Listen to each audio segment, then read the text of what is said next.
In these cases where there's no complete sentence, assume that the first word is marfu', is in the marfu' case. So I will say number one, and then you can do number two. We'll start by saying Ismul binti. Ismul binti. Binti is majroor because it is mudaf ilayh. It is the owner of the name.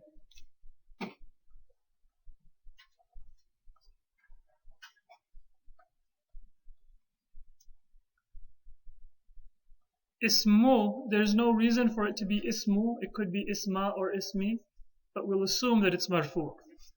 That's usually done in the default. You can put a word in the marfu' case. So ismul binti, and that means name of the girl. So if you can please do number two.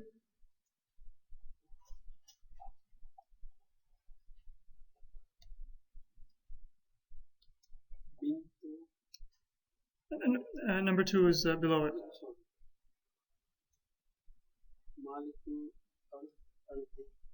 Malikul Ardi. Thank you. Good. And what does that mean?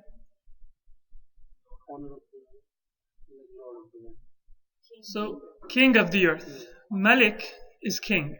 Lord is Rabb. Owner is Malik. And that is why in Surah Al-Fatiha there are some who read it Maliki Yawmiddin and there are some who read it Maliki Yawmiddin. The difference between those two readings is Maliki Yawmiddin means king of the day of judgment. Maliki Yawmiddin means owner of the day of judgment. Question? They're both right. Both of them are permissible in the Quran. They're both sufficient to be recited in prayer. Either one is, your prayer is correct if you recite it either way. Malik is the more common recitation. But if you say Malik when reading Quran or in prayer, that's also acceptable. Number three.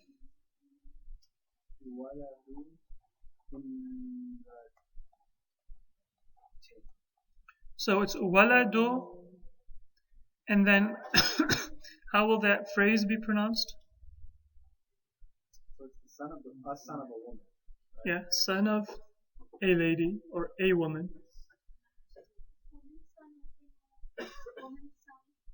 If you say a woman's son, it's okay, because you have to make sure that you're not saying the woman's son. It is a woman's son or son of a woman. Imra'a in this case is indefinite. It will have a tanween. Waladum ra'atin. And we won't say imra'a, we'll say waladum ra'atin. This hamza will not be pronounced. Hamzatul wasl. It won't be pronounced. So we'll say waladum ra'atin.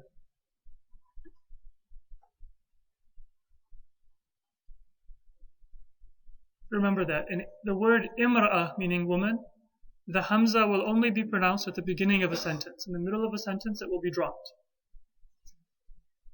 There are some words where we don't pronounce the alif. Like we don't say Muhammad ibn Abdullah. We say Muhammad ibn Abdullah. We don't say Bismillah. We say Bismillah. Similarly, we don't say Waladu imra'a. We say Wala dumra'a. Son of or child of a woman. Thank you. Next.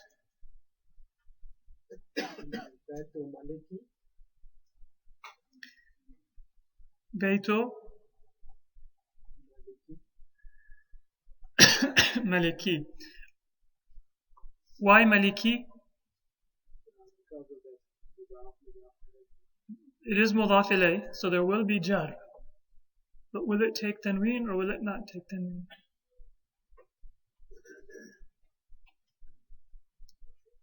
In this case, it will take tanween because there's no alif lam.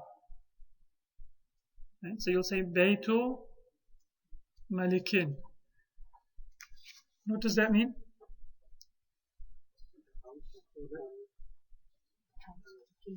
Now, who is the possessor? King. The king. And what is possessed? The house. So how will you say it? House of the king. It's not king of the house. Yes, it's a house of a king. I apologize for that.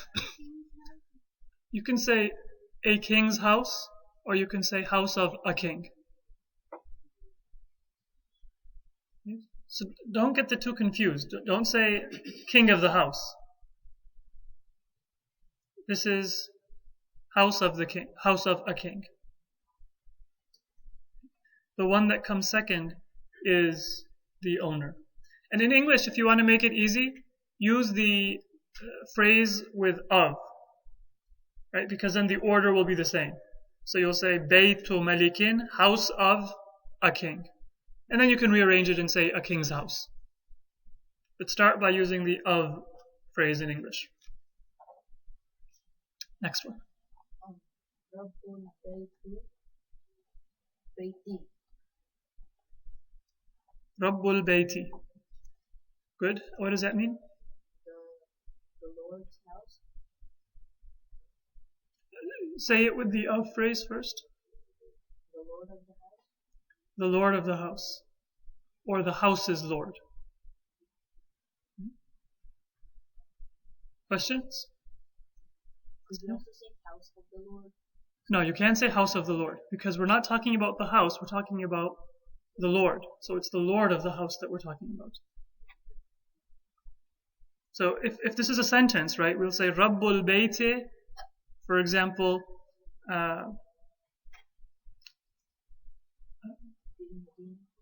Fil Madina, or Bakhil is stingy. Bakhil means stingy. It's not the house that we're describing as stingy, it's the Lord of the house. So you can't say house of the Lord. This phrase means Lord of the house. The Lord of the house is stingy. No. It's a sentence. So if you want to say sentence. The stingy, the Lord of the stingy. The Lord of the house is stingy. The Lord of the house. And if you have bakhil after it, that will be the predicate, and you will say the Lord of the house is stingy. So you can't just piece the words together any way you want. There has to be an order to it. Bakhilun, it would have been, because it would be the predicate. Next one.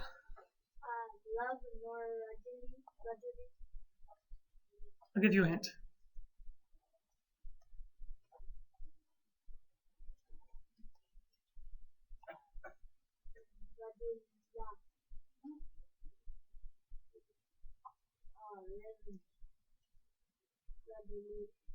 Libn. No?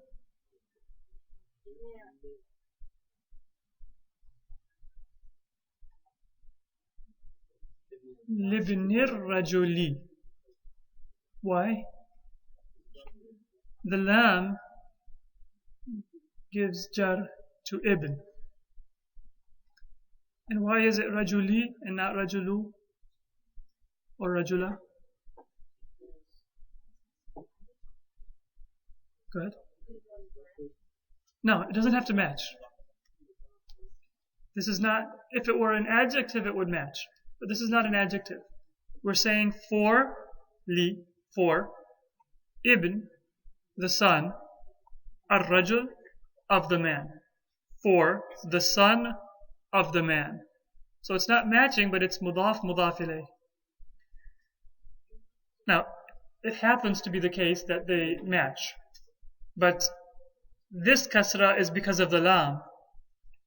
This kasra is because of the idafa, because of the ownership relationship.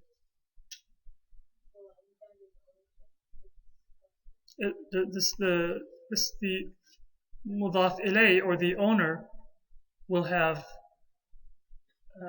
a jar, which is usually shown by a kasra. It's called jar because that's the general name for it. And that jar will usually be shown by a kasra.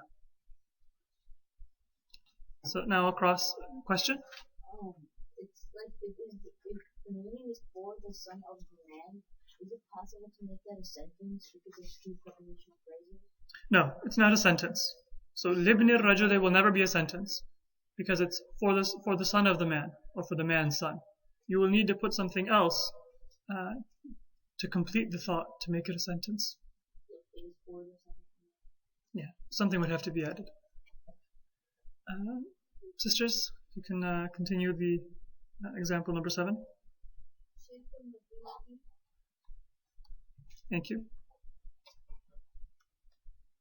Shaykhul Madinati. Translate that. So yes, the sheikh or the chief or the old man of the city. Right? You put the in front of the first word because the mudhaf ilayh is a definite noun. So the old man of the city or the chief of the city. And there's no tanween because al-Madina has alif lam. Question?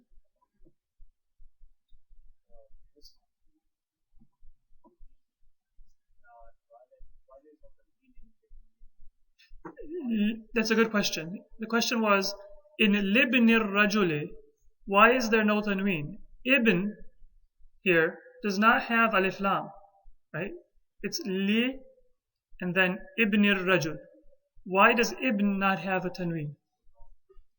Because it is mudaf, it is possessed by ar-rajul. And a mudaf never has tanween.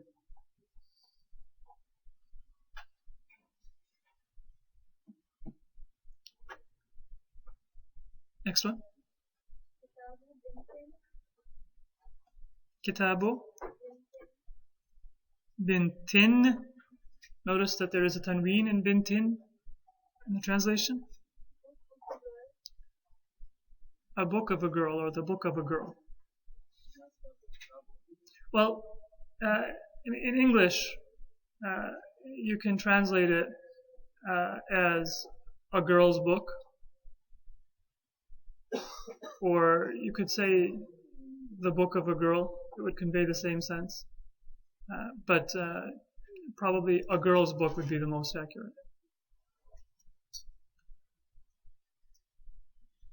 Could you also say daughter's book?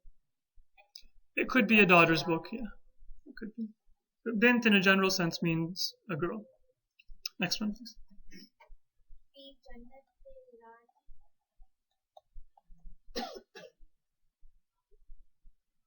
Fi jannatillahi. Translation? Is it a garden of Allah? Now Allah, is Allah a definite noun or not? It's a definite noun. So Jannah will also become definite because it is mudhaf. It is being possessed by a definite noun. So it will be in the garden or in the paradise, in the garden of God. How you said in the garden of Allah, but because he is in the garden of Allah, yeah, you can say in the garden of Allah. Why is it Jannatillah and not Jannatin? The jar is because of fi. And there's no tanween because it's mudhaf. It's being possessed by Allah. I'm using the term possession. Of course, idafa can mean possession and ownership, or it can mean some kind of relationship. It doesn't have to be specifically possession. A mudhaf will never have alif lam. Even if it's definite, because its definiteness or indefiniteness will be shown by the mudhaf ilayh. So if the mudhaf ilayh, like Allah, is a definite noun, then the mudhaf will be definite. And if the mudhaf ilayh has no alif lam or is not definite, like bintin, then the mudhaf will be indefinite. Right? A girl's book.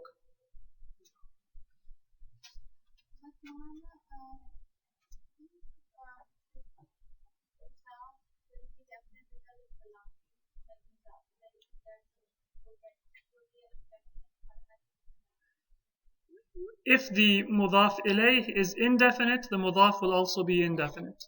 If the mudhaf ilayh is definite, then the mudhaf will be definite.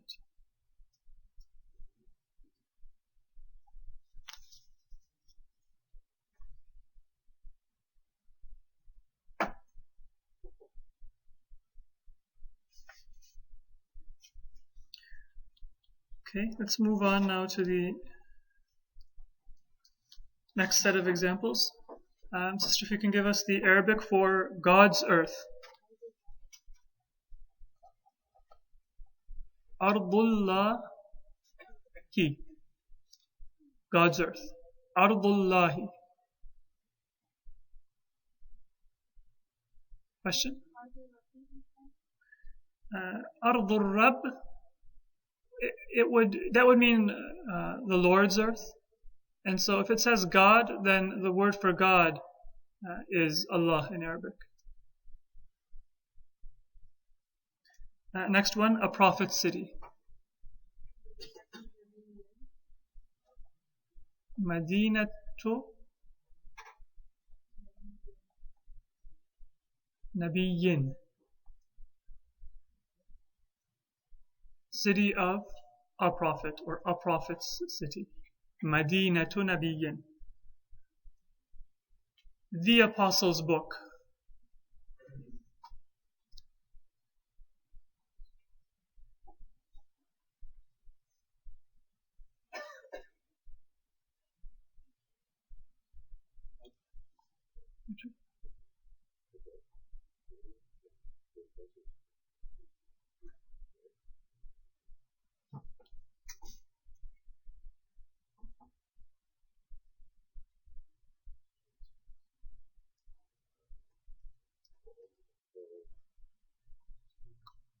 The Apostles' Book.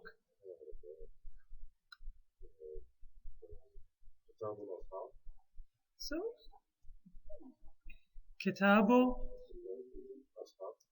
and then apostle will be Rasul, for example, right? And it's the apostle, so we'll need an alif lam. Kitabur Rasuli.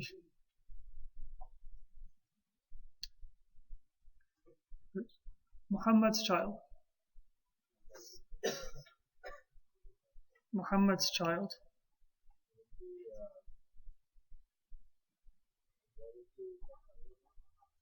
Waladu Muhammad Muhammadi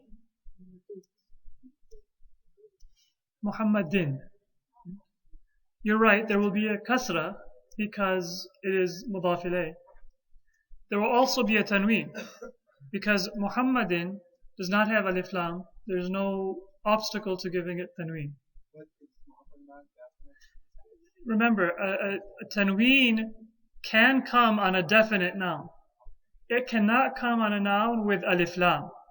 There are nouns that are definite without alif lam, like many names. Muhammad, Ali, Hassan, Hussein. They're definite even though they don't have alif lam. So they can take tanween. So we'll say waladu Muhammadin. And that's why all of us say in adhan, ashhadu anna Muhammadan Rasulullah. Muhammadan, because anna will take mansoob after it. The subject of the sentence will be mansoob. So Muhammad can take tanween. Next sentence will be for the king's wife.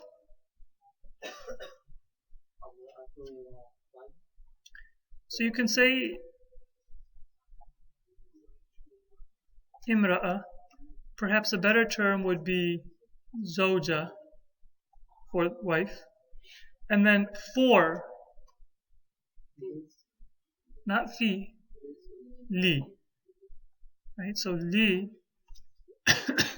zawja, the king.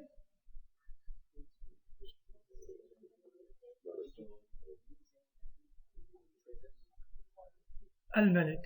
So, li zawjatil maliki. Why is it zawjati? Because of the li? No. Mudaf can take any case. So, mudaf ilayh will be majroor. Al-Maliki has a kasra because it's mudaf ilayh. The mudaf does not always have a kasra. It can't have tanween. You're right. So the reason why it's a kasra without a tanween is because it's mudaf. Yes. So لزوجة الملك. Now, if you're translating these sentences and you see for the king's wife, to make it easier, change the order to a phrase with of. So for the wife of the king, right? For the wife of the king, now you know the order. And then you can translate li zawjat al-malik, for the wife of the king. Question?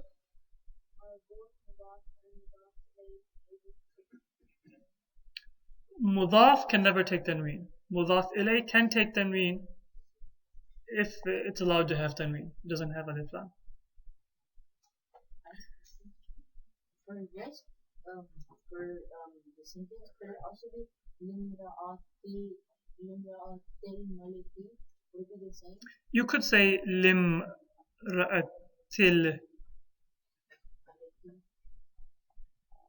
maliki. Yes.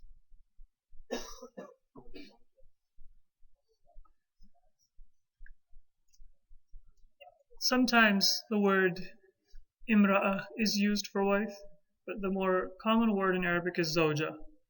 In the Quran, there is no word zawja, it is zawj. Zawj is used for feminine and masculine in the Quran. Afterwards, in Arabic, so in most hadith and any Arabic written after the Quran, in general, there is a feminine form zawja. But literally, zawj means pair, and one member of a pair. So the same word is used for husband and wife. So the Quran says, for example, Ya Adam uskun anta wa zawjuka al-jannah. O Adam, reside you and your wife in Jannah, not wa zawjatuka, but wa zawjuka. So in the Quran, zawj means both husband and wife, mate. But normally in Arabic we will say zawja, in modern Arabic especially. If you say zawj to a woman, she'll probably be offended. And imra'a is also sometimes used.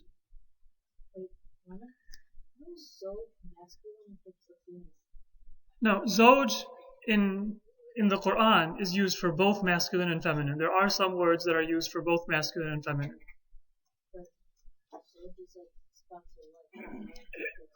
No, zawj means mate or pair, one member of a pair. Okay, we should move on. Whose turn is it? From the man's garden. Let's rearrange it. From the garden of the man. So min, right? Now, garden of the man. The first phrase, the first word cannot take alif lam because it's mudaf. So, min jannat ar-rajul. So min jannatir rajuli.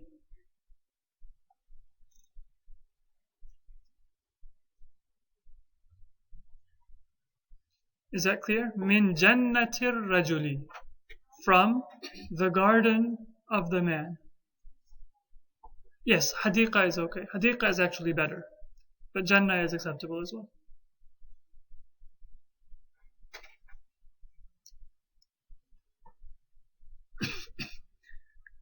Now coming in third row, the woman's daughter.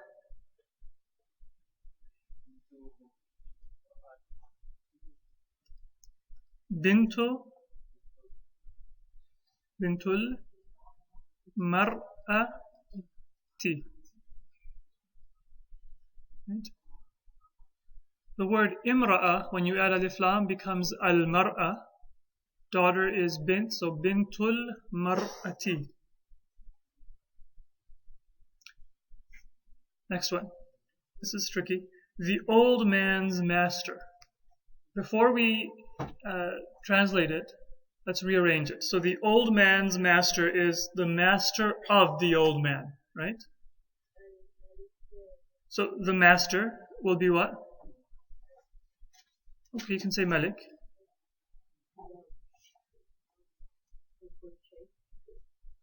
Malik of the old man. What's man? So start with man, because first the noun comes in Arabic. Ar-rajuli, right? It's the man. Al-kabir. So it would be, now, Malik is not the best word for master, but it's okay. Malikur raju lil kabiri, right? Kabir will be majroor because it's going to match with ar-rajul. Ar-rajul will be majroor because it's mudaf ilayh. It's possessing Malik, right? Rab would be better for master. Moulana, Yes. in this sentence, if it was Rabb and Shaykh, would it be Rabbul Shaykh? Rabbu shaykh, yes.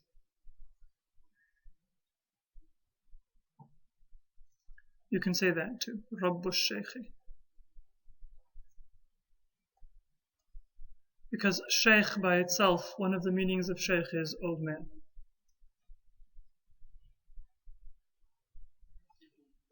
Next one, Ahmad's son. Right? We will rearrange that to the son of Ahmad. So, will it be al-walad? If it's mudaf, can it take alif lam? No, can't take alif lam. So it would be waladu Ahmad. Ahmad does not need alif lam. It's a name by itself. So you'll keep it without alif lam. Waladu Ahmad. It will be majroor. Ahmad will be majroor. But it's one of those words that cannot take kasra or tanween. It would be waladu Ahmada. Like, there's certain words in Arabic that cannot take kasra or tanween. And this is one of them. So we'll say waladu Ahmada. But it is majroor.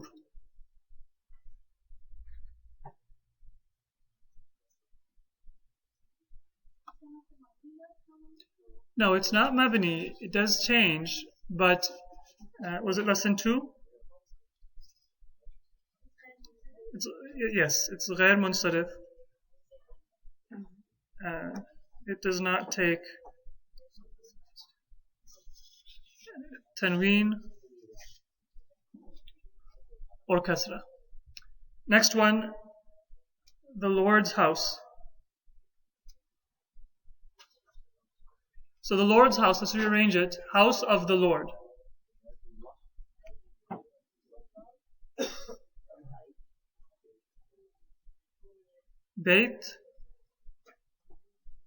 Baytur Rabbi. It cannot be al-bayt. Remember, when you have mudaf and mudaf ilay, the first word will not take alif lam. So it will not be al-bayt, it would be Baytur Rabbi.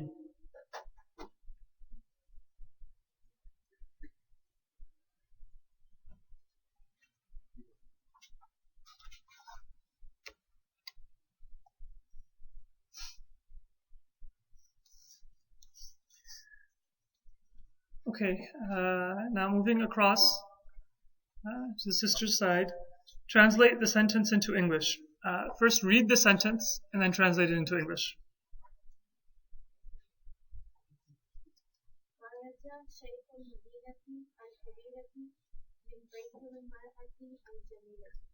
Thank you. Kharaja Shaykhul Madinati. Why Shaykhul Madinati? Medina will be majroor because it's mudaf ilay. Shaykhul Madinati. Why is it Shaykhu? Well, mudaf does not tell us what the case is. The subject. Shaykhu is the subject. Right? Kharaja is a verb. It means he left. Who is doing the leaving? The shaykh. So that's why Shaykhu will be Shaykhu. It's marfu' because it is doing something. And then al-Madinati will be majroor because it's mudaf ilay. And then you said al-Kabira T. Why is it al-Kabira T?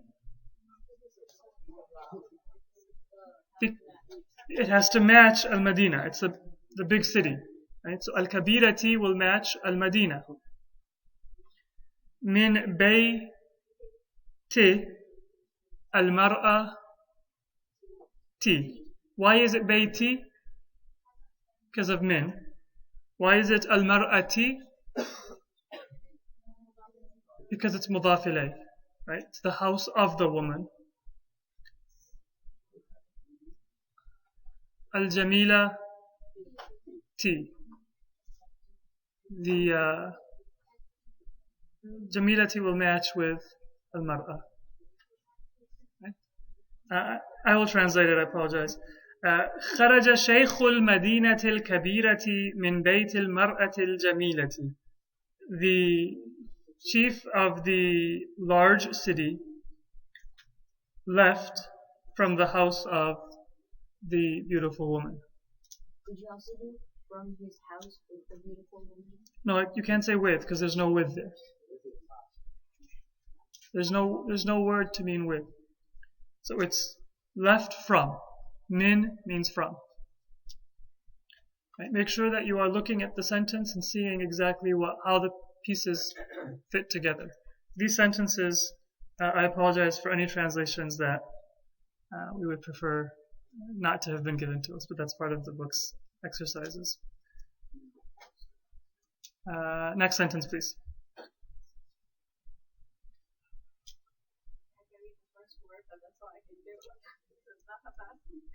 Okay, ذهب. That's good. That is the first word. That's correct. ذهب. What does ذهب mean? He left, or he went. You're right. So that's a verb, right? We're going to look for a subject for the verb. And the subject will be in what case? It will be marfu'. So will we say ibnu, right? Ibnu, الرجل, ذهب. ذهب ابن الرجل. Ibnu because it's the subject. الرجل because it's mudaf ilayh, right? The son of the man left or went. Ila, good, to. Hadiqa til malikil azimati al-yawma. Al-yawma because that's when it's being done. We haven't covered it, but whenever you are describing when something takes place, it will be mansub. Right? We'll cover that later. Azimatil yawma, or you can say azimati al-yawma. Both are correct. So now, azimati. Why is it azimati? Because it's matching hadiqa. That's correct. Azima is not an adjective describing al-malik. It is an adjective describing hadiqa. How do we know that? They're both feminine. Hadiqa is feminine. Azima is feminine. So it cannot be an adjective for malik. So the translation will be the son. Go ahead. The son of the man went to the great garden of the king today. Yes, the son of the man went to the great garden of the king today. Not the garden of the great king, but the great garden of the king. It's the great garden. Thank you.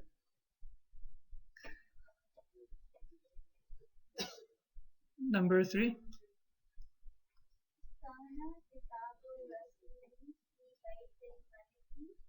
كان كتاب الرسول في بيت الملك. Thank you. And the translation?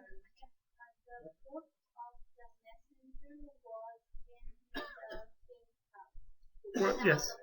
The book of the messenger was in the house of the king. Is that clear to everybody? Okay. Next one.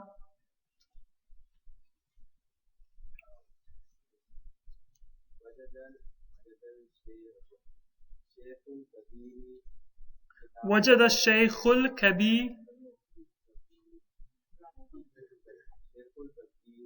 كبير, because wajada is a verb. What does it mean? He found. Right? He found. Who found? A shaykh. So the shaykh found Yes, and al-kabiru is an adjective describing a sheikh. So the old sheikh or the great chief found kitab. Now, only one person can be the subject. So ash-shaykh al-kabiru is the subject. He found, yes, kitab al-waladi. He found the book. The book is the object. So it will be mansub. Kitab al-waladi as-saghiri fil bayti. So do you see why it's kitaba? Because it's the object. He found the book. The book is being found. So it's mansub. Why is it not kitaban? Why is it kitaba with no tanween?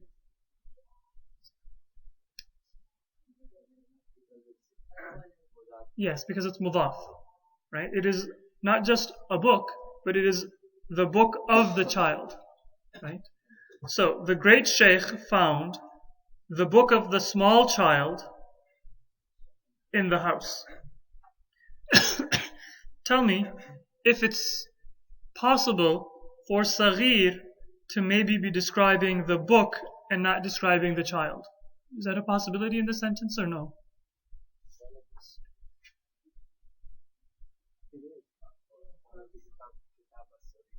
Yes. So we can say وَجَدَ الشَّيْخُ الْكَبِيرُ كِتَابَ الْوَلَدِ الصَّغِيرِ, the book of the small boy.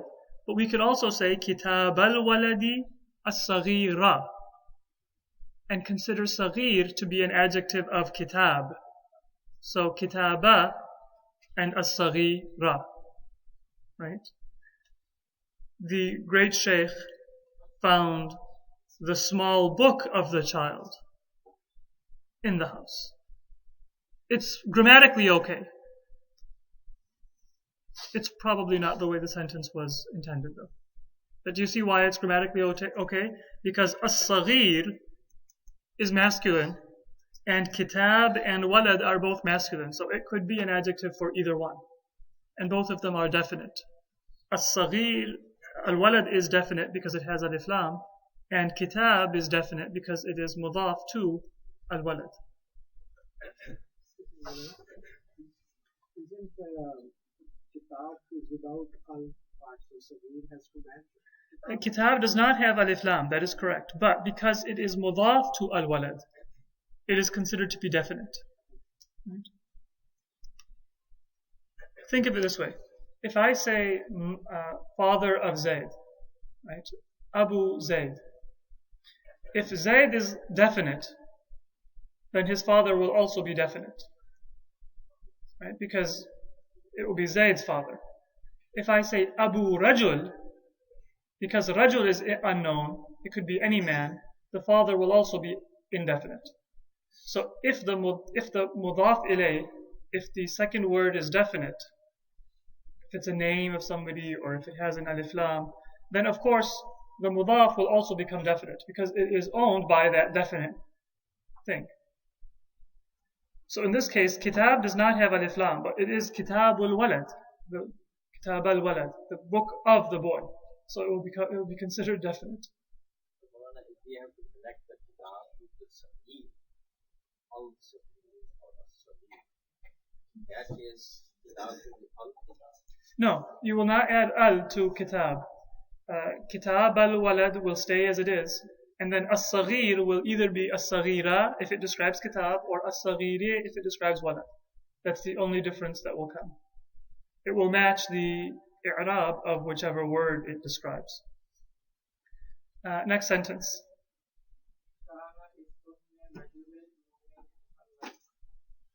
Yes. Kana ismu ibnir rajuli al-mu'mini Muhammadan. Translate that, please. Name of the son of believing man was. Yes. Then start from ism. So the name of the son of the ar-rajul al-mu'min, the believing man, kana, was Muhammadan, was Muhammad. So one is ism is it's not part of the mudaf. It's part of the mudaf. So ism here is the subject of the sentence. The name was Muhammad. That's why it's ismu. That's the subject, right? Ism doesn't take al. Ism will not take Ali here because it is mudaf. It is ismu ibni, the name of the son. Ism is It is mudaf. It is the subject of the sentence. It is also mudaf because it is the name of the son. The son is mudaf ilay, that's why it's ibni, but it's also mudaf because it's the son of the man. Remember, a word that is mudaf ilay can also be mudaf. So in this case we have the name of the son of the man, and the man is a believer.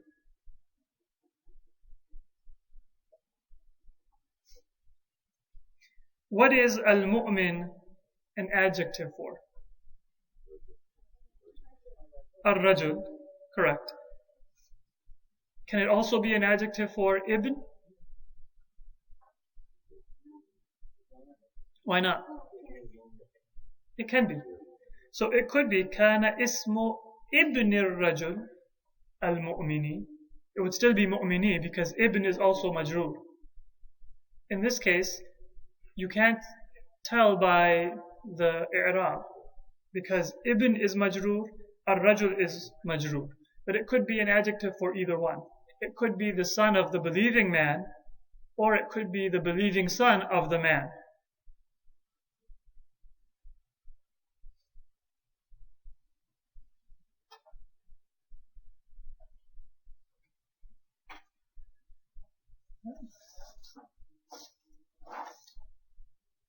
Next one, let's do the remaining 4 sentences together.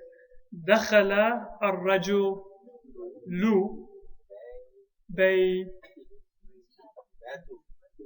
I heard somebody say it correct. Beita. Right? So, what does dakhala mean? Entered. There will be a subject and there will be an object. The subject will be marfu'. What is the subject? Ar-rajul. Dakhala ar-rajulu. The object, what is entered? Bayt. That will be mansoob. Bayta ibn ni al-maliki. The man entered the house of the son of the king. Ibn Bayta ibn al-maliki. Next one. ذهب إلى بيت المرأة المؤمنة الليلة, because it's when. So he went to the house of the believing lady tonight.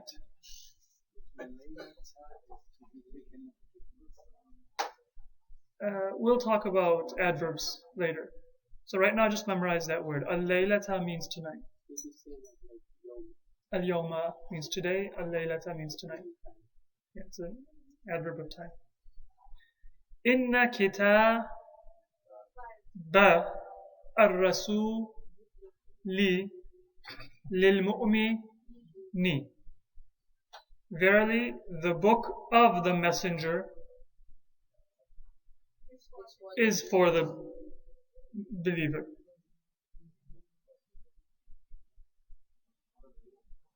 For the believer. Lil mu'mini. Li al mu'mini. Right?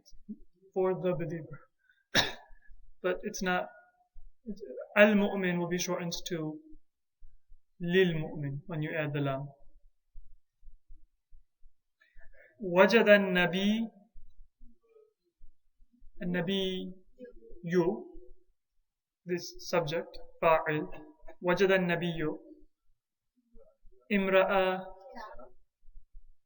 امرأة ta, but is it mudaf here? It's not mudaf, so it will take the tanween. Imra'atan. The only reason why it would not take tanween is if it had been mudaf. Here there's no word after it that is mudaf ilayh, therefore it will take tanween. Imra'atan, jamilatan, qariba, tan again. Because it's also an adjective. Min al-ayni, because of min, ayn will be majroor. So an-nabiyyu, the Prophet found imra'atan jamilatan qaribatan, a beautiful woman near the spring. So the woman has two attributes here. One, jamilatan, she was beautiful. Number two, she was qaribatan, she was close to the spring. Qaribatan is also an adjective describing imra'a. So it's imra'atan with two adjectives. Jamilatan, qaribatan. Qareeb and ba'id can be adjectives in Arabic. They don't always have to be adjectives, but they can be adjectives.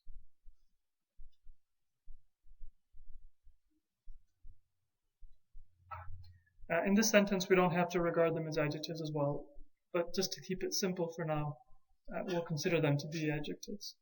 Later on, we'll discuss in more detail what the other possibilities are.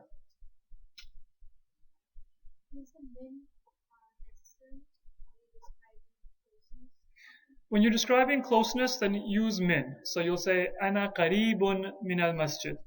I am close to the masjid. In Arabic, I am close from the masjid. You can say ila, but that's not the way that it is expressed in classical Arabic. We don't say, Ana qareebun ila al-masjid. I am close to the masjid. But you will say, Ana qareebun min al-masjid. I am close from the masjid. That's the way it's expressed in classical Arabic.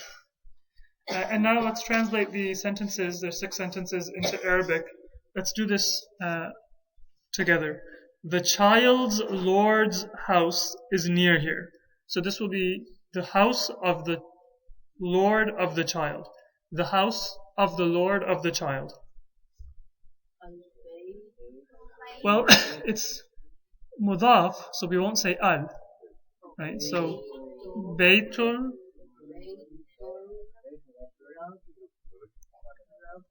Rab is better for Lord. Rabbil waladi qareebun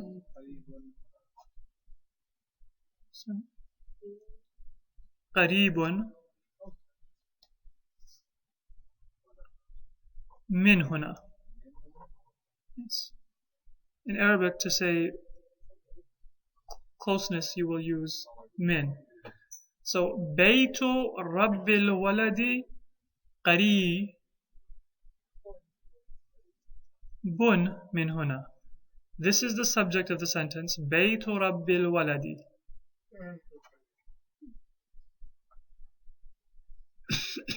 The house of the Lord of the child. Qareebun is close. Min huna, to here. Question?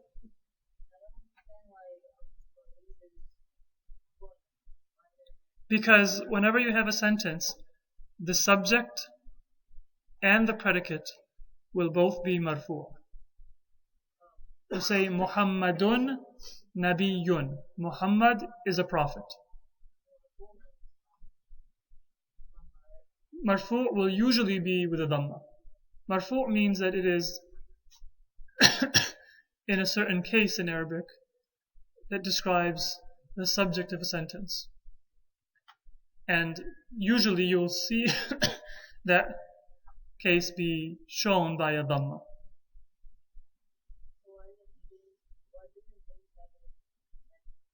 Baytu. Bayt does not have a tanween because it is mudaf. It belongs to the Lord. And Lord does not have a tanween because it belongs to the child. So the child's Lord's house. Baytu Rabbil Waladi.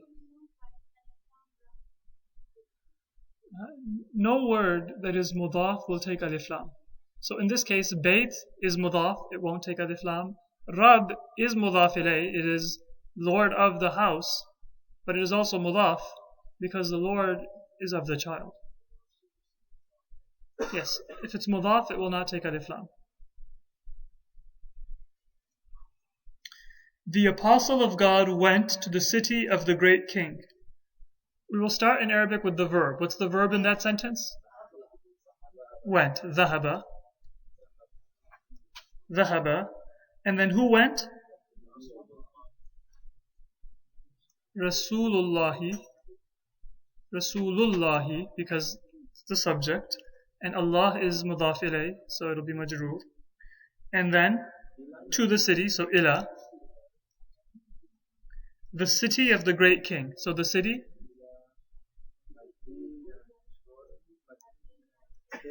Medina Til Al-Malik Kil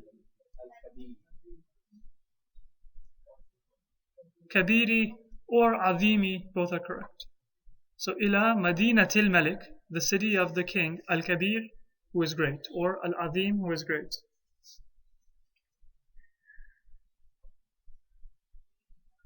Next sentence is, the man's son found a big book in the house.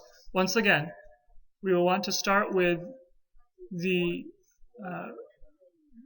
verb. So wajada. Wajada. The man's son. Okay. Ibnur Rajuli. Right? Ibnur Rajuli, the man's son. Kitaban. Why kitaban? No, because it's the object. So Ibnur Rajul is the fa'il who did the finding. Kitaban is the maf'ul bih, what was found. The son of the man found a book. Right? A book that is big. So it's kabiran, because it will agree. Kitaban kabiran.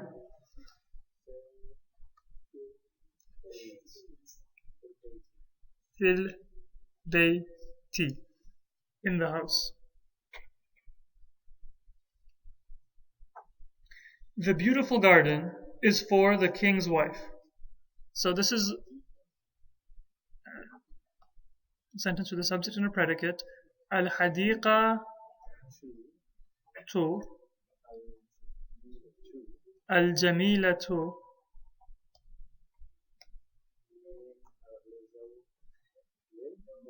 li, right, for the king's wife or the wife of the king. Lizawjatil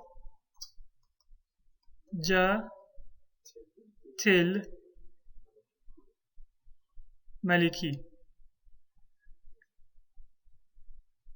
الحديقة الجميلة لزوجة الملك.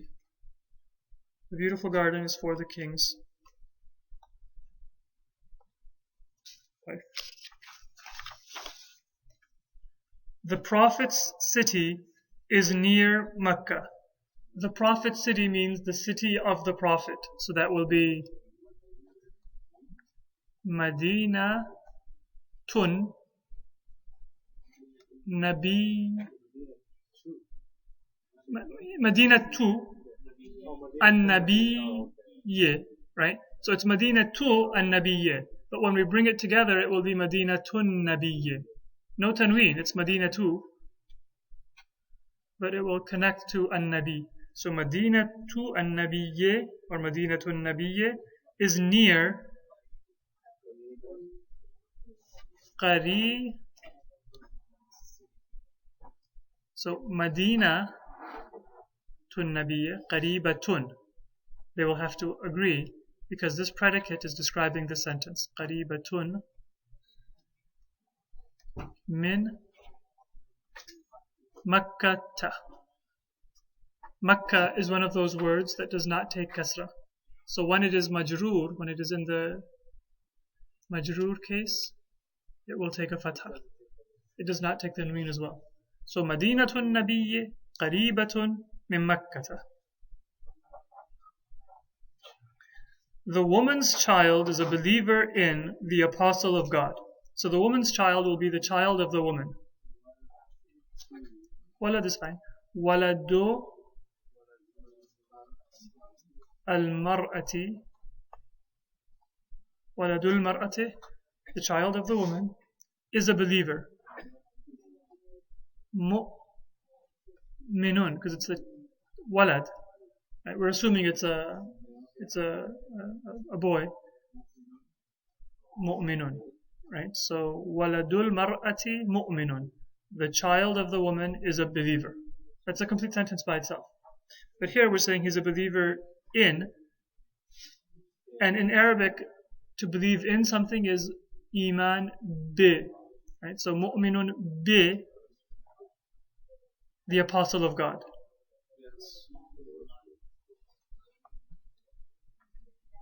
Rasulillahi. Bi rasulillahi. Bi is also a preposition, harful jar, so it will give kasra. Bi rasulillahi. Bi will give jar. Waladul mar'ati, this is the subject altogether, the child of the woman, and then the predicate is mu'minun bi rasulillah, is a believer in the messenger of God.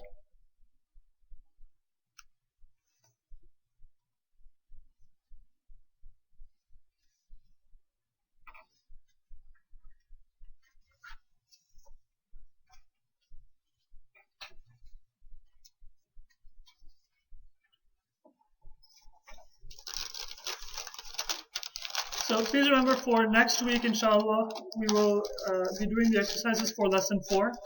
Please do write them down in advance and have it in a way that it can be switched with another member of the class for review. So we will continue now with lesson 4, which we did last week.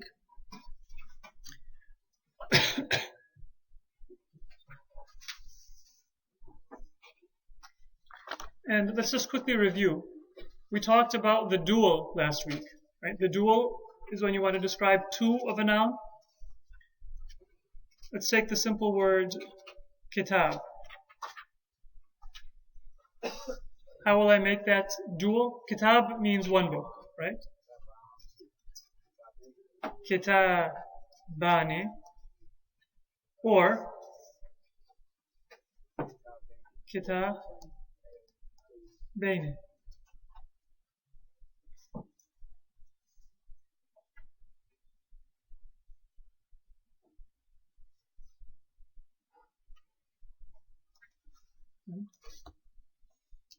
Or if it were feminine, like for example, madrasa, how will that become dual? Madrasa tani, or madrasa taini. Right? The ta marbuta will be converted to a regular ta. Madrasatani, madrasataini. Right? That means two books, two schools. After that, we discussed some of the plurals. Now, in Arabic, there are different kinds of plurals. There are some plurals where you just add something to the end of the word and it becomes plural. Like in English, normally to make a word plural, we add an S. Book, books. House, houses. Right? We add an S. In Arabic, there are some words that we do just add a suffix to and it becomes plural. That is known as al-jam' as-salim. Some of you might know that word salim. Salim means sound, healthy. Right? It's a sound plural. Doesn't give you any trouble. It's easy to figure out. Salim. We'll talk about the exceptions, so don't worry about that yet. First, let's get the rule down. Al-Jam'u Salim can be masculine or it can be feminine. Mudhakkar or mu'annath. Mudhakkar means masculine, mu'annath means feminine. For a masculine noun, we will add either a waw noon or a ya noon. We discussed this last week. I'm just reviewing. So, for example, with the word Muslim, we will say Muslimuna or Muslimina.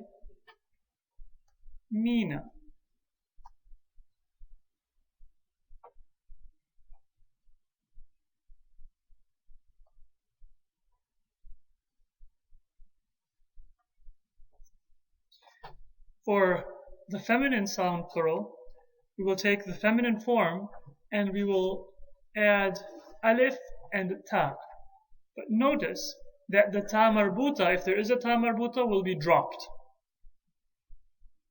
So for example, the word muslimatun, first we'll drop the ta marbuta and then we'll add alif ta. So muslimatun will become muslimat. Muslimatun or muslimatin. There will never be muslimatan. The feminine sound plural, muslimat, if it ends in alif and ta, it cannot take fatha.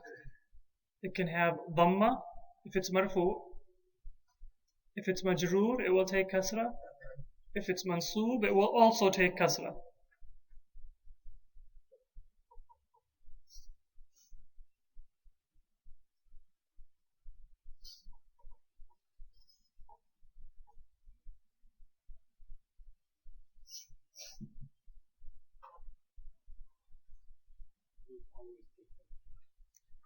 And the feminine plural can take tanween. Well, it will take tanween unless it has alif lam or unless it's mudaf. But it does accept tanween. Let's take a look at the examples we have at the bottom of the first page of the notes.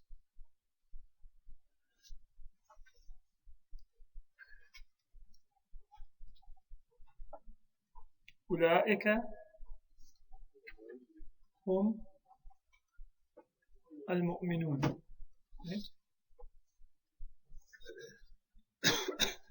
Hum just means they. أولئك, they. Hum is a pronoun. They al-mu'minun, are the believers. And we'll explain probably next week why that hum is there. But ulaika al-mu'minun, they are the believers. Al-mu'minun is the masculine sound plural. It can also mean if there's a group of men and women together, then the masculine form is used. So it could be together. إنه لا يحب الظالمون or الظالمين. الظالمين. يحب means he loves. Right? لا يحب means he does not love. So verily, innahu, he, meaning God. Verily, he لا يحب, does not love. الظالمين is the direct object. مفعول به. Who does God not love? Oppressors. الظالمين. That's why it's الظالمين. Because they're not doing something. Something is being done to them. What's being done to them? That Allah does not love them. They are the objects of the lack of Allah's love. So that could be indefinite too, right? In this case, al-zalimin is definite. But it could be indefinite. You could say God does not love oppressors. In Arabic, if you want to indicate all universality, then the plural will have alif lam. It will be definite. So God does not like all of the oppressors.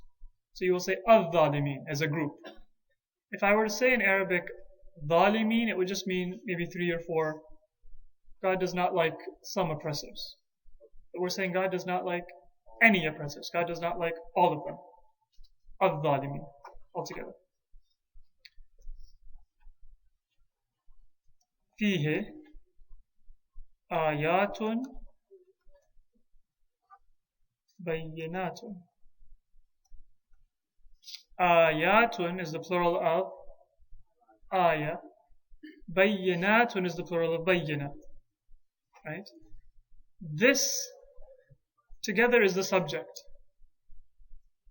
Ayat, verses, bayyinat, that are clear, are fihi, in it. So, ayatun, bayyinatun are mubtada. Together they're the mubtada, the subject. And fihi is the predicate. Fihi means in it. Right? So, in the Quran are clear verses. Ayat can also mean signs. So, in it are clear signs. Clear signs are in it, yes. Or clear verses are in it.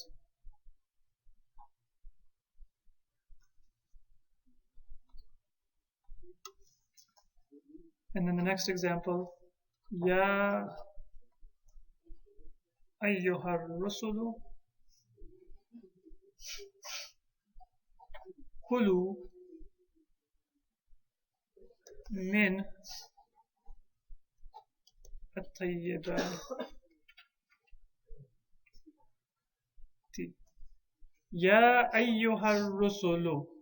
This is a phrase, it means, O you messengers, O messengers. Kulu, we haven't covered it yet, it's from akala, it means to eat. Eat, it's a command. Kulu, eat, min at-tayyibati. Min we know, from at-tayyibati. So it's majroor. Right, yeah, so out of all of the good things. From all of the good things. At-tayyibat means good things. And it's plural.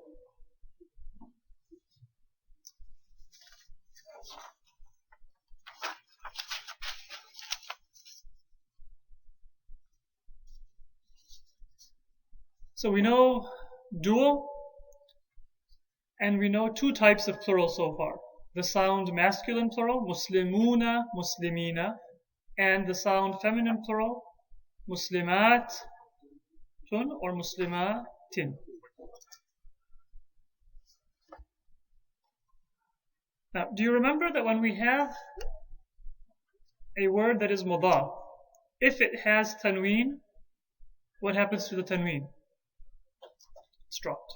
Right? So if I say that ibnun, right, there's a son, and there's ar-rajul, the man. The man has a son. If I want to connect those as idafa, how will I say it? Ibnur rajuli. Right? Ibnun means a son. But when I want to say the son of the man, I can't say ibnun, I will say ibnur rajuli. That's how it's connected. Something similar happens if a noun is dual or if it's a sound masculine plural. It ends in a noon, right? That noon is dropped. So if I want to say the two sons of the man, how do you say two sons? Ibnani. And the man? Al-Rajul. Right? The man, one man. Two sons of the man. So Ibnan and Al-Rajul. If I want to say the two sons of the man, I will say Ibna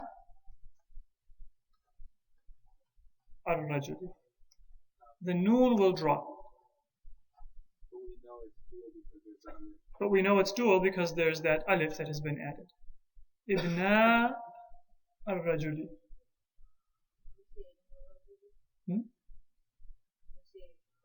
And then when you say it in Arabic, because this has a shadda, you will say Ibn ar-Rajuli.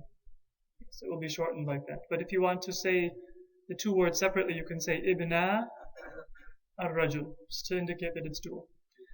Of course, it could also be Ibnaine, right? Because it could be Ibnaine. Right? In that case, we'd still drop the noon. It would be Ibnay. Ibnay. And then it would be Al-Rajul. There's a sukoon, but we have a problem. If there's a sukoon on the ya, and there's a shadda starting the word Al-Rajul, Right? We can't have two sukoons in a row. So what we'll do is we'll add a little kasra here. We'll say ibnayir rajul.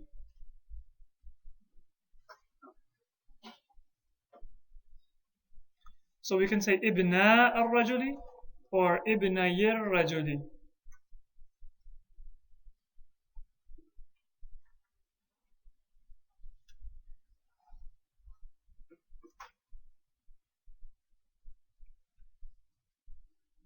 Is that clear? When it's a dual noun, masculine or feminine, if it becomes mudaf, the noon will be dropped.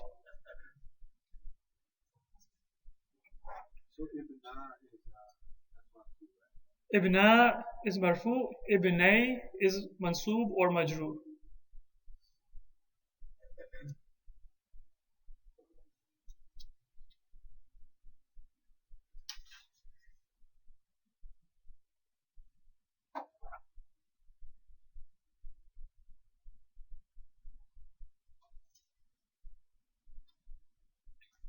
Some of you may have heard this hadith reported from the Prophet, Ana wa Aliyun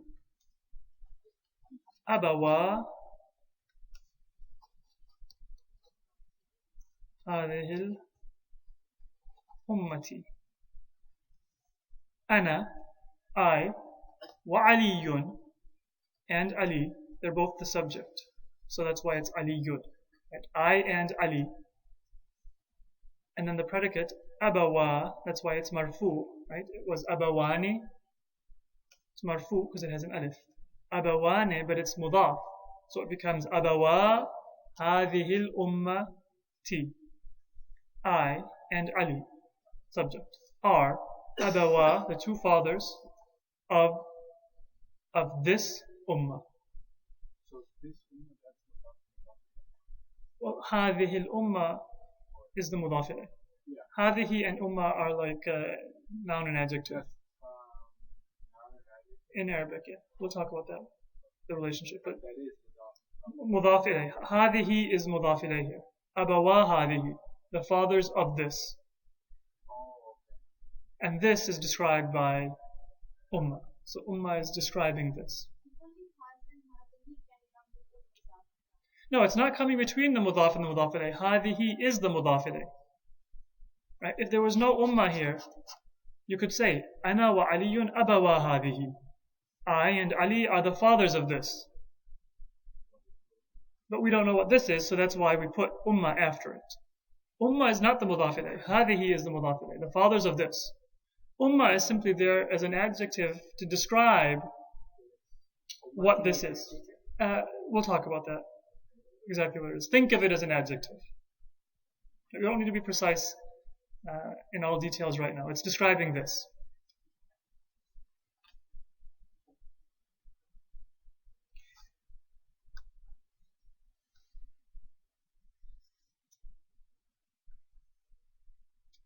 So we have some examples from the Quran in our notes. وَأَقِمْ الصلاة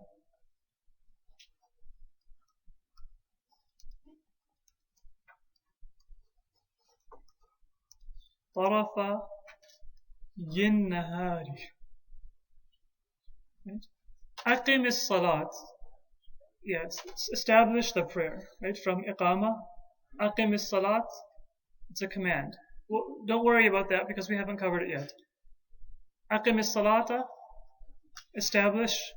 This is maf'ul bih, the direct object. Establish what? Establish the prayer. And then remember we said that anytime we're describing when something happens, it will be mansub. So we're saying, when do you want to establish the prayer?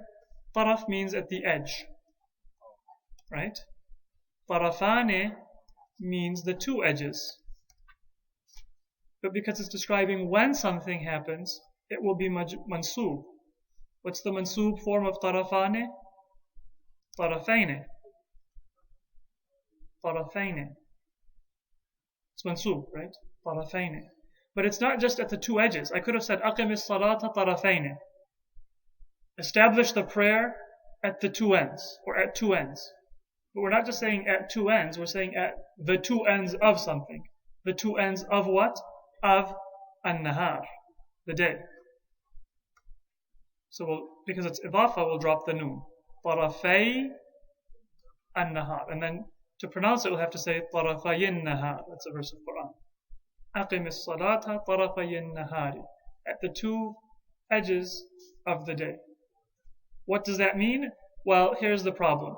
When does the day start? Does the day start from dawn or does the day start from sunrise? The day starts from dawn, so then Fajr is just after the beginning of the day. So you'd expect that the second prayer is just before the end, right? To balance. So if we're saying Fajr is just after the start of the day, then we would say the second prayer would be Asr, just before the day, just after the day starts and just before the day ends. So some people say it's Fajr and Asr. Other people say that, well, no, the day starts at sunrise, and therefore the two edges are before the day starts, which is Fajr, and therefore the second one would be just after the day ends, Maghrib. So it could refer to Fajr and Maghrib, or Fajr and Asr, or perhaps there's other opinions that Mufassirin will express as well. Fortunately, we're not going to be discussing the controversies of Mufassirin. All we're concerned about right now is that it's tarafay because it is dual. The two edges of the day.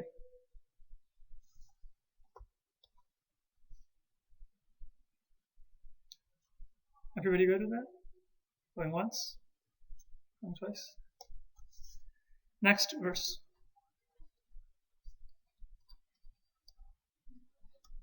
إن الذين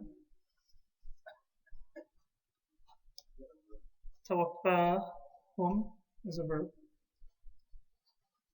الملائكة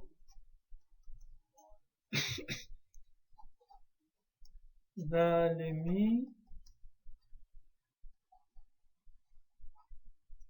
أنفسهم.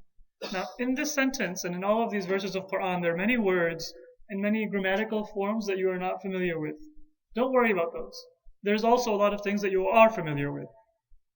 So, inna alladhina, right? Verily. And then after inna is the subject. This whole thing is the subject. The quote here is not a complete sentence because that would become too long. So we're talking about all of those people whom the angels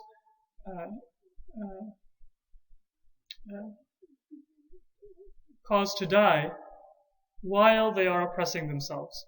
And then the rest of the ayah comes later. So, inna alladhina, those who, tawaffahum, the angels take their soul. Wafat in Arabic means to take charge of. So the angels take charge of their souls. Tawaffahum, hum is the direct object. And al-malaikatu is the subject, the fa'il. Tawaffa, to take charge. Who is taking charge? Al-malaikatu. The angels are taking charge of them. Right? Of them. And this ظَالِمِي أَنفُسِهِمْ is describing the state of the people while the angels take charge of them. And that's in Arabic called hal. It's mansub. So ظَالِمِي is plural because the angels are taking charge of a group of people. So they are ظَالِمِين.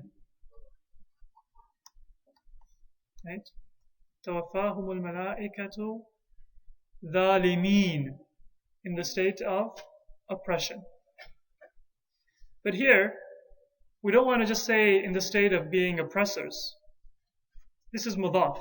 We're saying they are oppressors of somebody, of themselves. Anfusihim, themselves. And because it's mudaf, we'll take away the noon. So ظالمين becomes ظالمين. إن الذين توفاهم الملائكة ظالمي أنفسهم. Because of ظالمين is mudaf, we drop the noon. It's plural. Right? ظالمون ظالمين.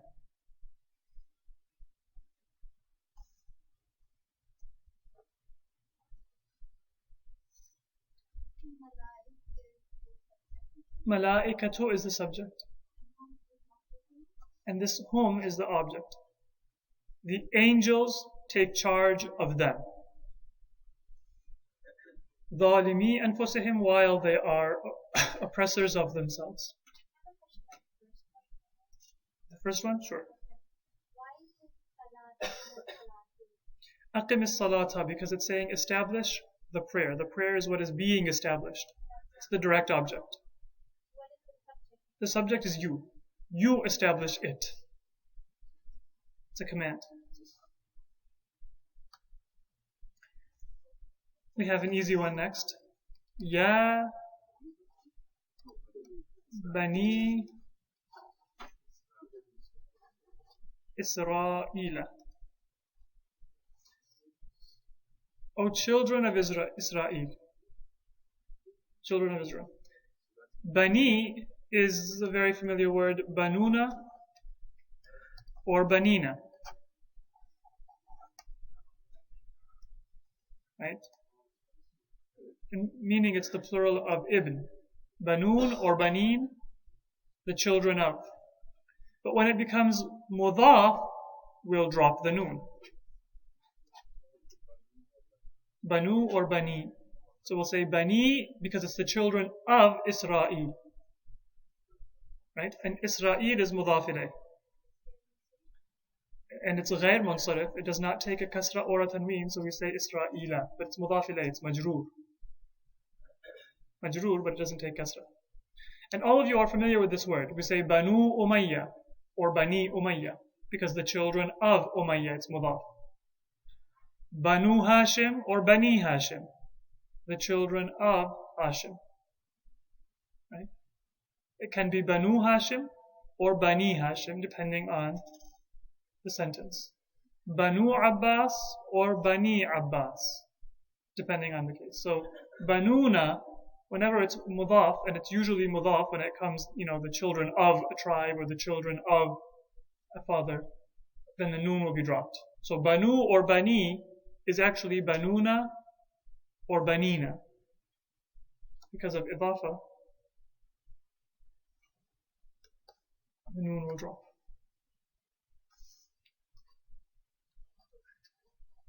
Watlu عليهم نبأ ابني آدم. Watlu is another command. Recite. Right? The subject is you. You are to recite. So you recite Naba'a. What are you to recite? The news. Naba means news. Why is it Naba'a and not Naba'an? Because it's mudaf. The news of the two children. The two sons. So it's Naba'a ibnayni. Right? Ibnay was originally ibnayni. Right? The news of two sons. Why is it ibnayni and not ibnani? It's mudaf ilayh. The news of the two sons. So, watlu, recite, alayhim, to them. Recite what? The news. Naba'a. No tanween because it's the news of something. Ibnayni. The two sons. But the two sons also is mudaf because it's not just two sons, it's two sons of Adam. So we remove the noon. Ibnay Adama. Adam is mudaf ilayh. That's why it's in majroor case, but it has a fatha. Ibnay. In this case we can keep the sukoon because there's no problem. So Naba'a, the news of Ibnay, the two sons of Adama. Adam. Adama is majroor, but because it doesn't take kasra or tanween, it has a fatha.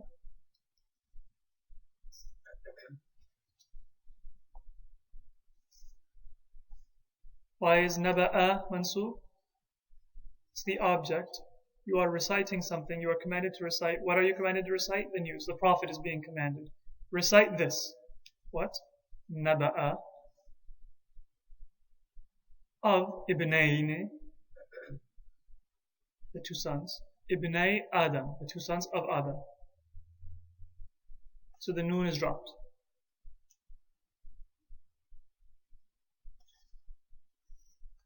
The Prophet said about Imam Hassan and Imam Hussein, Ibnaya.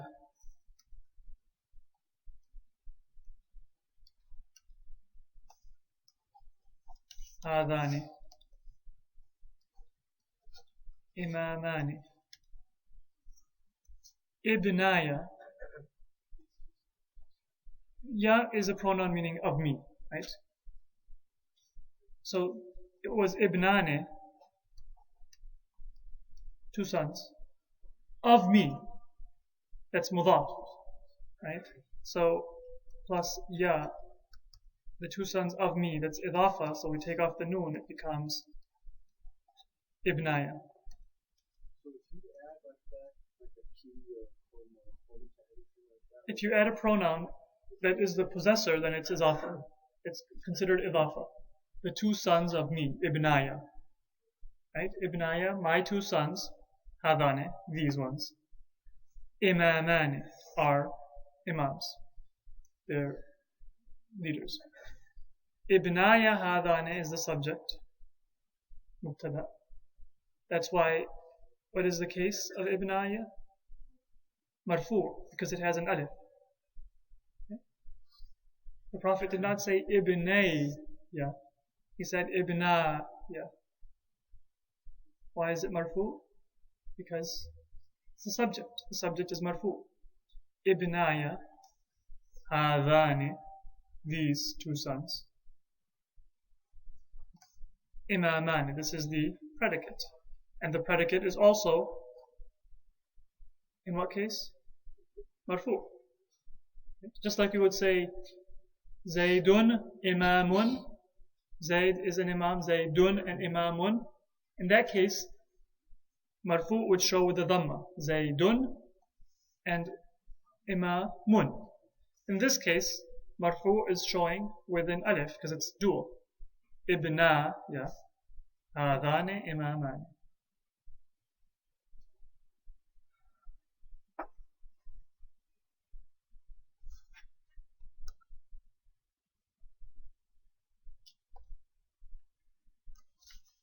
It's not very complicated. If you review it once, then inshallah it'll be much easier. If you review it twice and you do the exercises, then you'll feel like you've always known it since you were born. The last thing that we need to cover today is al-jam' al-mukassar, broken plurals. Majority of plurals in Arabic are not sound plurals that we discussed.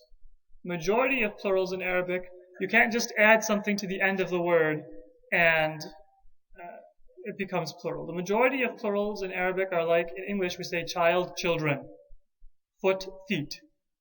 They're that kind of plural where you have to break up the word. Mukassar. You break the word and then you make a plural.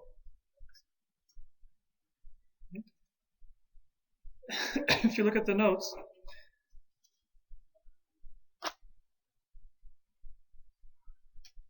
there's the word rajul.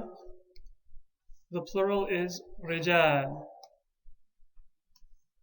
There is the word kabir. The plural is kibar. There is the word, actually cross out nisa. I apologize for that. That should not be there. Nisa is plural, but it doesn't have a singular from the same form. Nisa is the plural of imra'a. It's irregular. There's the word saghir. The plural is sighar. Bahr, bihar. Bihar is the plural of bahr, sea. There's the word kitab. plural is kutub. The word Rasul, Rusul. Medina, Mudun. Right? There's the word Bayt, Buyut. The word Malik, Malik, king, Muluk. Ain, Uyun, eye or spring. Qalb, Qulub.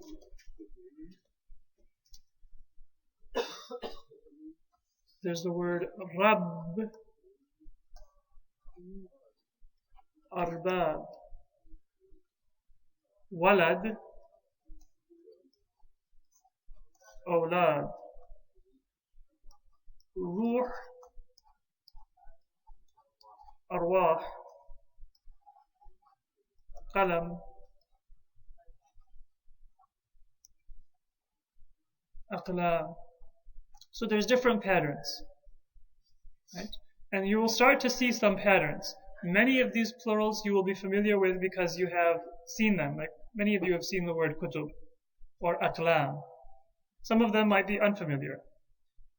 The best thing to do is to memorize it. When you learn a word in the singular form, find out its plural. Most words will have a broken plural. Madrasa, the plural is madaris. Masjid, plural is masajid. Kitab, plural is kutub. Rajul, the plural is rijal. Ab, father, the plural is aba. Jad, grandfather, the plural is ajdad. Ibn, son, the plural is abna, or banun. So if you just memorize it, then that will be easy, the easier way to learn these plurals. There's many different patterns, inshallah. We may be able to give you a chart of the patterns, but it's easier just to learn each word individually, and slowly you'll be able to guess at the patterns. So far, all of the patterns that we've discussed, they are munsarif, meaning that they can take fatha, dhamma, kasra, and tanween.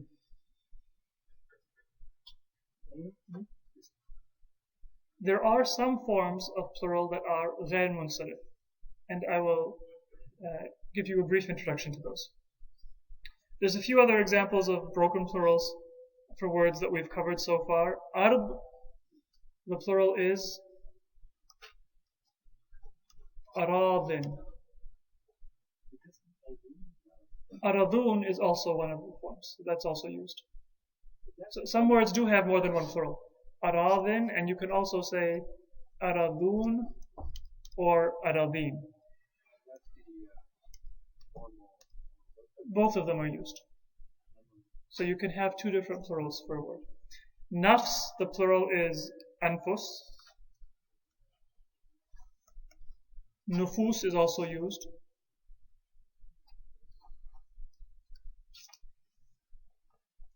Wali, the plural is awliya. Yawm, the plural is ayyam. So when they have more than one,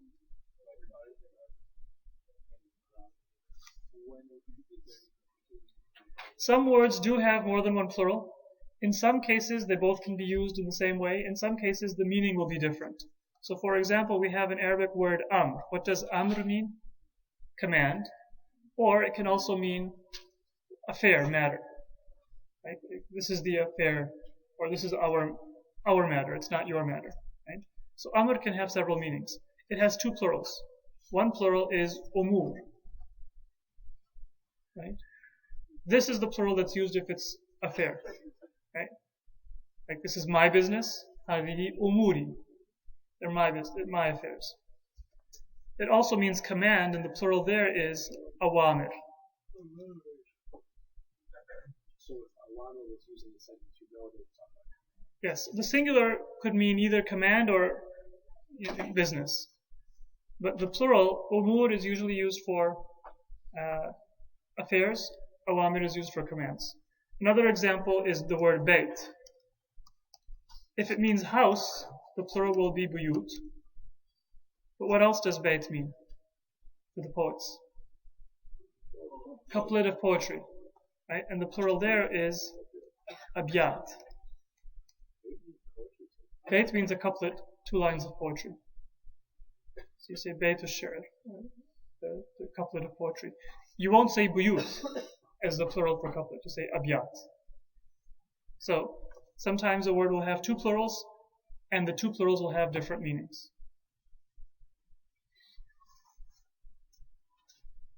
There are some words.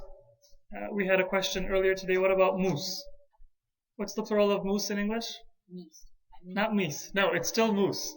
There are some words in Arabic that are like moose. And the example is fulk. Fulk means ship or ships. No, it's not fuluk. Aflak is the plural of falak. Falak means the heaven, the celestial orbit.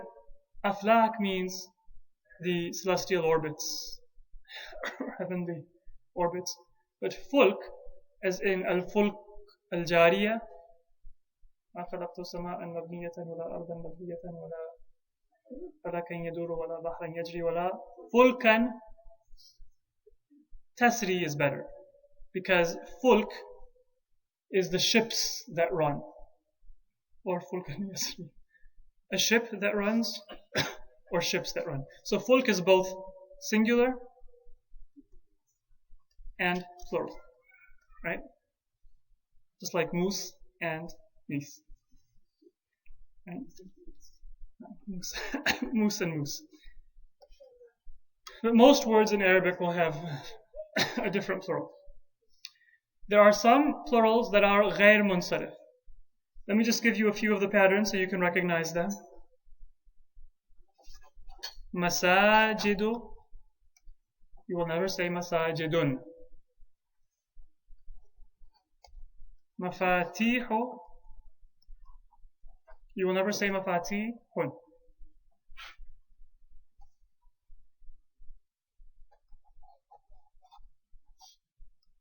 Udama'u or awliya'u. You will never say udama'un. Udama is the plural of azim. Awliya is the plural of wali. Shurafa is the plural of sharif. Right? These are غير منصرف. These patterns, not these words, but any word that is on the pattern of masajid. Madaris, masajid, maqatil is غير منصرف. Any word on the pattern of mafatih, makatib, marasid, mafatih will be غير منصرف. Udama, awliya, shurafa. That pattern will be غير منصرف. Would you say Uzama an? It will not take any form of tanween.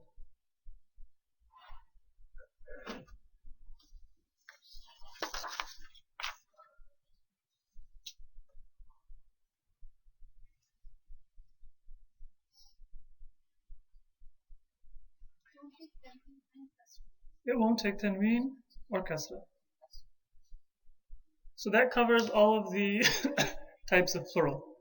You have masculine sound plurals, muslimuna, muslimina. You have feminine sound plurals, muslimat, tun or muslimatin. And you have broken plurals, which can be for masculine words or feminine words. The broken plurals will be with a change in the word. And that concludes today's lesson. Please do the exercises for lesson 4. Do them in writing and have it ready so that you can pass it to somebody else. We're not going to check and grade it because it's for your own benefit. So that way you'll be able to have an idea of how much